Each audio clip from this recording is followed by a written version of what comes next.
Assalamualaikum warahmatullahi wabarakatuh dan selamat pagi. Okay, hari ini kita sambung balik Google Meet yang minggu lepas, iaitu unit 4 Kedaulatan Negara dicabar. Okay, tapi hari ini kita akan sambung tajuk ini dengan kesan campur tangan dan penjajahan kuasa asing. Okay. Sebelum ini kita dah bincangkan beberapa perkara yang berkaitan dengan penjajahan, iaitu kita berbincang mengenai istilah naungan, campur tangan dan istilah penjajahan. Kita juga telah bincang berkaitan dengan kuasa asing yang campur tangan dan menjajah negara kita. Dan yang ketiga, kita bincang faktor kedatangan kuasa asing ke negara kita. Hari ini kita akan bincang lagi satu topik, iaitu topik subtopik yang terakhir dalam unit 4, iaitu kesan campur tangan dan penjajahan kuasa asing.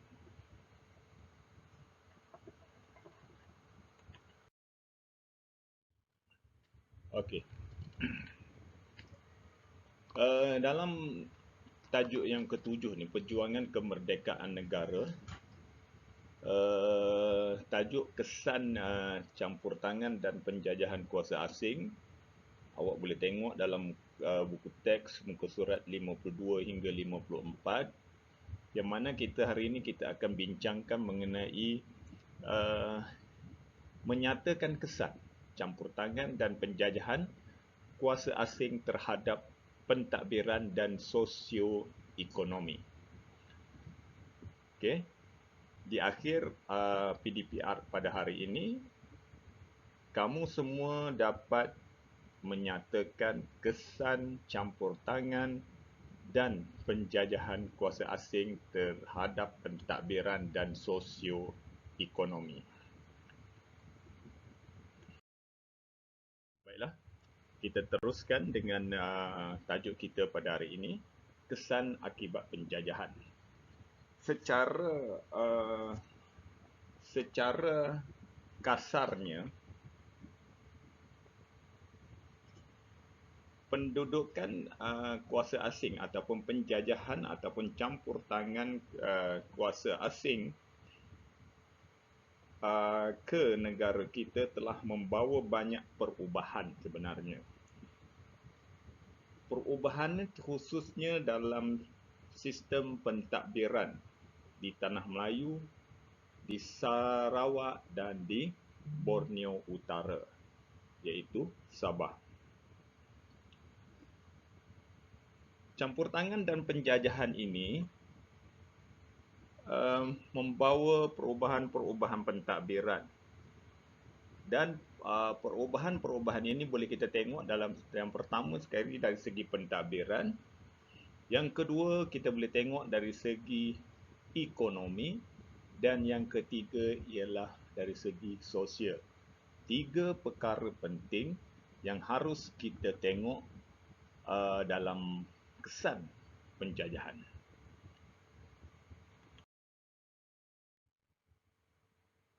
Baiklah, sekarang kita tengok kesan akibat penjajahan dari sudut pentadbiran.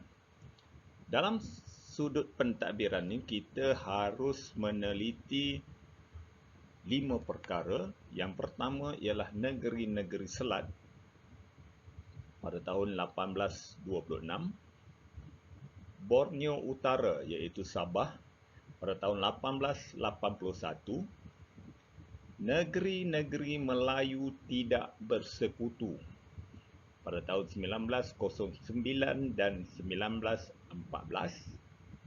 Sarawak 1841, dan yang akhir sekali dalam pentadbiran iaitu negeri-negeri Melayu bersekutu pada tahun 1890 Okey. Kalau dalam untuk ingatan awak, dalam pentadbiran ada 5 perkara. Okey, kita tengok satu persatu. Yang pertama, negeri-negeri selat 1826. Okey, apa itu negeri-negeri selat? Negeri-negeri selat ialah negeri yang terdiri daripada Melaka, Pulau Pinang dan Singapura. Ketiga-tiga buah negeri ini merupakan tanah jajahan mahkota dan ditadbir oleh seorang Governor British. Okey. Negeri Selat, 3 negeri, Melaka, Pulau Pinang dan Singapura. Okey. Kita tengok yang kedua. Borneo Utara, Sabah, 1881. Okey, kalau sebelum ni saya dah bagi tahu bahawasanya syarikat Borneo Utara British ni asalnya adalah untuk mengusahakan tanah di Sabah. Tetapi apabila mendapat persetujuan daripada piagam British, menyebabkan daripada mengusahakan tanah kepada menjajah Sabah. Okey. Lembaga pengarah Syarikat Borneo Utara British di London memberikan arahan terhadap hal ehwal pentadbiran Borneo Utara. Di Sabah juga diketuai oleh seorang Governor British. Okey. Kalau awak masih ingat pada pelajaran lepas, iaitu naungan. Negeri Kedah, Kelantan, Perlis dan Terengganu merupakan negeri-negeri Melayu yang dinaungi oleh Siam.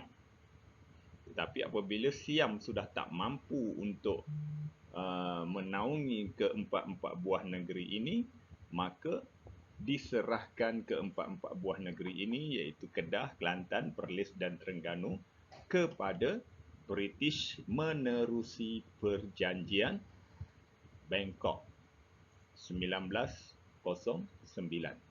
Masih ingat? 1909 perjanjian Bangkok. Okey, keempat-empat buah negeri ini dikenali sebagai negeri Melayu tidak bersekutu. Namun pada tahun 1914, Johor turut dimasukkan dalam negeri-negeri Melayu tidak bersekutu, menjadikan 5 buah negeri, iaitu Perlis, Kelantan, Kedah, Terengganu dan Johor. Dalam kelima-lima buah negeri ini ditempatkan seorang penasihat British dilantik bagi membantu pentadbiran di negeri-negeri tersebut. Okey, kalau sebelum ni Governor, Negeri Selat Governor, Borneo Utara Governor, tapi di negeri-negeri Melayu tidak bersekutu, penasihat British dilantik. Okey. Seterusnya, Sarawak. Kalau masih ingat, Sarawak siapa? Keluarga British. Siapa nama? James Brooke. Okey, James Brooke mula menjajah Sarawak pada tahun 1841. Kalau ikut sejarahnya, 1839 Brooke sudah sampai di Sarawak, tetapi ketika itu dia belum lagi berhasrat untuk mentadbir Sarawak. Akhirnya pada 1841 barulah Brooke mengambil alih pemerintahan di Sarawak. Apabila Brooke berada di Sarawak, maka James Brooke telah memperkenalkan pemerintahan bercorak monarki. Monarki ialah sistem beraja. Dan pemerintah Sarawak pada ketika itu dikenali sebagai Raja Putih ataupun The White Raja. Pentadbiran Sarawak dibahagikan kepada 5 bahagian dan setiap bahagian itu ditadbir oleh residen.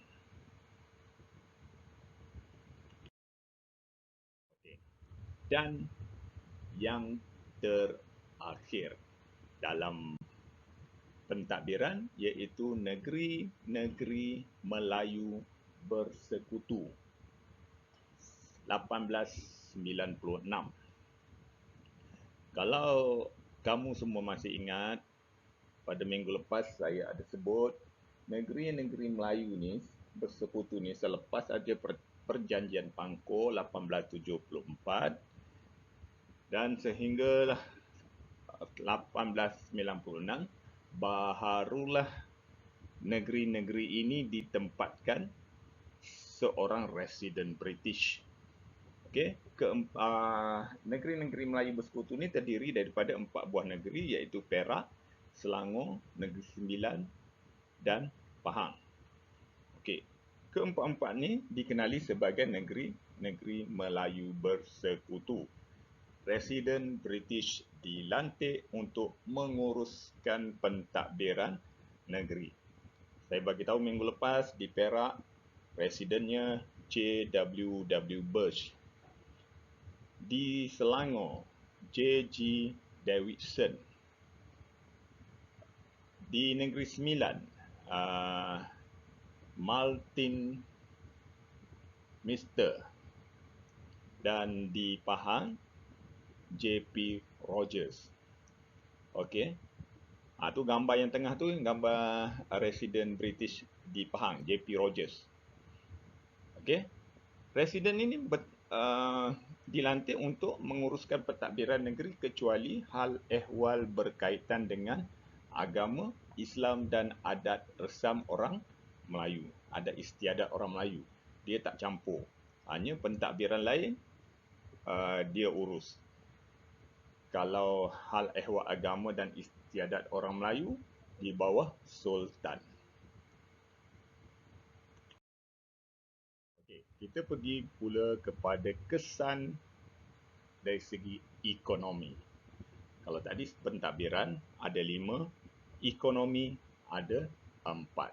Yang pertama, perkembangan industri perlombongan. Yang kedua, perkembangan pertanian komersial. Yang ketiga, perkembangan penanaman getah. Dan yang keempat, sistem perbankan moden. Okey, kita tengok satu persatu. Perkembangan industri perlombongan. Okey, apabila British datang, dia cuba untuk mengeksploitasi hasil bumi tanah Melayu. Dan lantaran itu British telah memperkenalkan beberapa perubahan baharu yang bertujuan untuk mengaut keuntungan daripada kekayaan hasil bumi dan sumber alam. Sebab sebelum ni saya dah bagi tahu kenapa British nak sangat menjajah negara kita. Antaranya ialah kekayaan hasil bumi dan sumber alam. Jadi perkembangan industri perlombongan merupakan hasil bumi di negara kita. Okey, pada ketika itu industri perlombongan giat dilakukan. Dilombong apa? Dilombong biji timah di Tanah Melayu, emas di Sarawak dan arang batu di Sabah. Jadi Mereka melombong ni untuk kepentingan mereka sebenarnya. Okey, selain daripada pelombongan, kesan ekonomi akibat penjajahan juga kita boleh tengok dari segi perkembangan pertanian komersial. Komersial maksudnya ialah pertanian yang dieksport. Dieksport. Mana hasil-hasil ni dijual ke negara luar. Okey. Contohnya di tanah Melayu. Lahirnya ataupun adanya tanaman kelapa sawit, tebu dan kopi pada waktu dahulu. Di Sarawak, lada hitam dan di Sabah, tembakau. Hasil-hasil daripada tanaman ini, pertanian ini dikomersialkan, dieksport ke negara luar.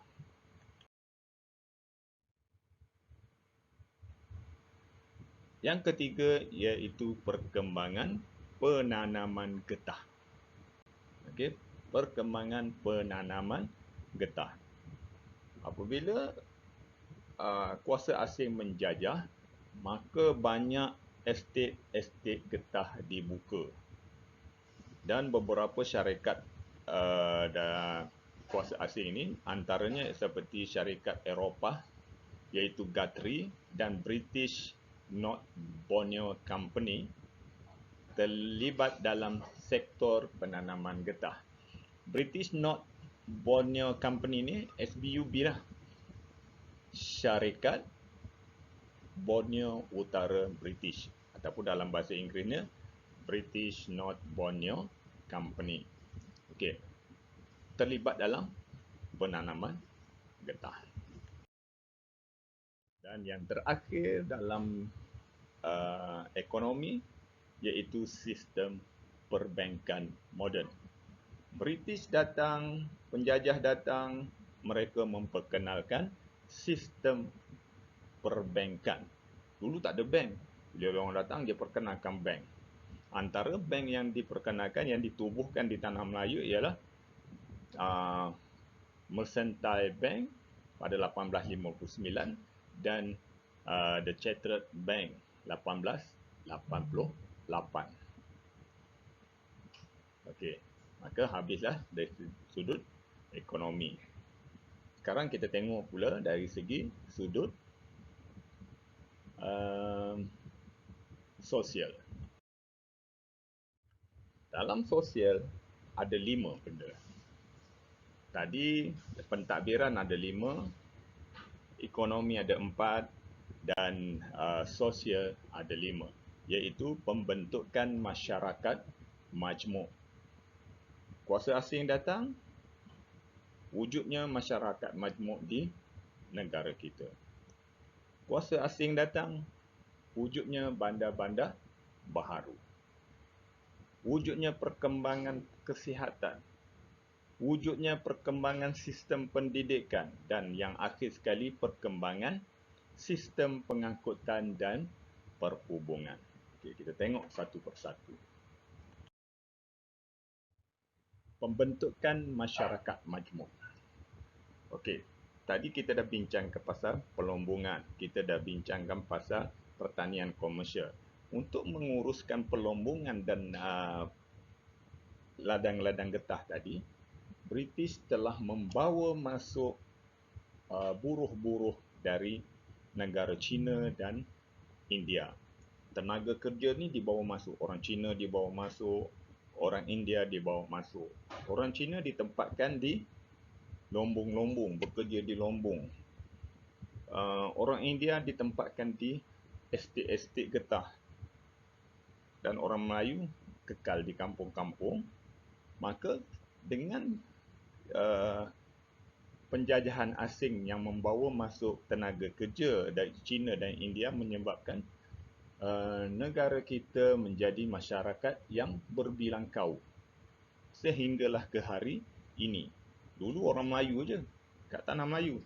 Tapi British sudah membawa masuk buruh-buruh ataupun tenaga kerja dari China dan India. Maka wujudlah masyarakat majmuk yang terdiri daripada Melayu, China dan India. Dan keadaan itu kekal sehingga ke hari ini. Okey, yang kedua ialah perkembangan bandar baharu. Bandar baharu muncul sebagai pusat pentadbiran, perdagangan dan pelabuhan. Antara bandar baharu seperti Kuala Lumpur, Ipoh, Taiping, Seremban, Sibu, Miri, Jesselton. Dulu Jesselton, sekarang dikenali sebagai Kota Kinabalu, Sandakan dan Tawau. Bandar-bandar ini wujud ketika pentadbiran British. Seterusnya perkembangan perkhidmatan kesihatan. Pada zaman British juga, mereka telah memperkenalkan hospital dan dispensary, iaitu tempat mengambil ubat untuk merawat pesakit. Okey. Kesan ini sebenarnya boleh dilihat dari sudut yang positif, boleh memajukan pentadbiran ataupun sosial di negara kita. Kesan seterusnya, kita tengok daripada perkembangan sistem pendidikan. Kuasa asing datang memperkenalkan sistem pendidikan vernakular mengikut aliran bahasa Melayu, Cina dan Tamil diperkenalkan. Vernakular maksudnya sekolah yang menjadikan bahasa ibunda mereka sebagai bahasa pengantar. Itu maksudnya vernakular. Okey, contohnya bahasa Melayu. Diperkenalkan menjadi bahasa pengantar di sekolah orang Melayu, sekolah kebangsaan. Di sekolah Cina, jenis kebangsaan Cina, bahasa pengantarnya ialah bahasa Cina. Dan juga sekolah jenis kebangsaan Tamil. Maka bahasa India merupakan bahasa ibunda, menjadi bahasa pengantar di sekolah tersebut. Okey, seterusnya sekolah Inggeris diwujudkan di kawasan pekan dan bandar. Okey, di bandar-bandar di pekan-pekan, sebabnya British Inggeris ni berada di pekan-pekan. Mereka membuka sekolah Inggeris. Dan pendidikan pada peringkat maktab untuk melatih bakal guru juga diperkenalkan seperti SITC, Sultan Idris Teaching College. Sekarang dikenali sebagai UPSI. Okey, itu merupakan perkembangan sistem pendidikan ketika British. Dan yang akhir sekali dalam sosial iaitu perkembangan sistem pengangkutan dan perhubungan. Kenapa dia buat sistem pengangkutan? Dia buat kereta api, dia buat jalan kereta api, jalan raya. Kenapa dia buat? Sebabnya jalan-jalan ini, infrastruktur ini menjadi jalan untuk membawa barang-barang ini ke pelabuhan. Contohnya barang-barang biji timah, biji besi. Nak bawa ke pelabuhan terpaksa naik kenderaan dan melalui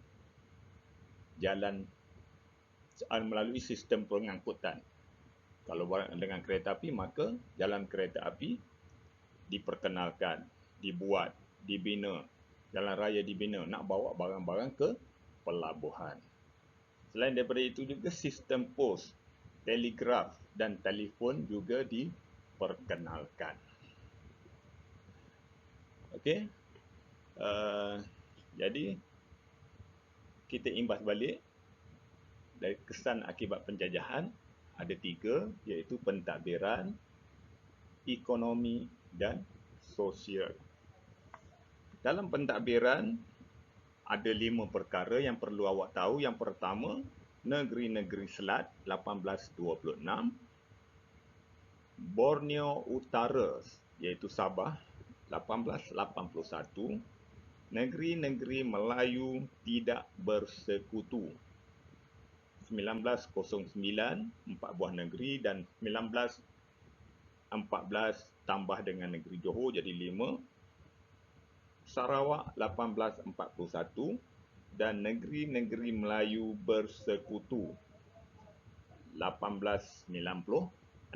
Negeri-negeri Melayu bersekutu terdiri daripada Perak, Selangor, Negeri Sembilan dan Pahang. Okey. Kesan yang kedua yang kita boleh tengok iaitu dari segi ekonomi. Dalam ekonomi, 4 perkara yang perlu awak tahu iaitu perkembangan industri perlombongan, perkembangan pertanian komersial, perkembangan penanaman getah dan sistem perbankan moden. Dan yang akhir sekali, kesan penjajahan, kesan sosial akibat penjajahan. Yang pertama sekali ialah pembentukan masyarakat majmuk. Macam mana boleh wujudnya masyarakat majmuk? Adanya orang Cina, adanya orang India yang dibawa masuk oleh British. Perkembangan bandar baharu, perkembangan sistem pendidikan, itu sekolah vernacular diperkenalkan. Perkembangan sistem pengangkutan dan perhubungan, dan perkembangan perkhidmatan kesihatan. Okey. Itu saja saya rasa untuk hari ini. Jadi awak perlu tahu bagaimana apa yang dilakukan oleh British, penjajahan yang dilakukan oleh kuasa asing ini sehingga memberi kesan kepada negara kita. Sebagai mengakhiri topik ini, kena buat latihan lah. Latihannya ada pada muka surat 56 buku teks. Awak buka buku teks muka surat 56. Awak jawab soalan yang ada kat situ dalam buku tulis ataupun dalam buku latihan sejarah. Okey? Sebelum pukul 5, snap gambar, WhatsApp kat saya. Boleh? Okey, saya rasa itu saja untuk kali ini. Minta maaf sebab tak dapat buat Google Meet. Jadi pada minggu akan datang kita cuba buat untuk buat Google Meet, platform Google Meet. Pada hari ini kita dengan video dahulu. Okey. Saja kali ini sekian. Terima kasih dan assalamualaikum warahmatullahi wabarakatuh.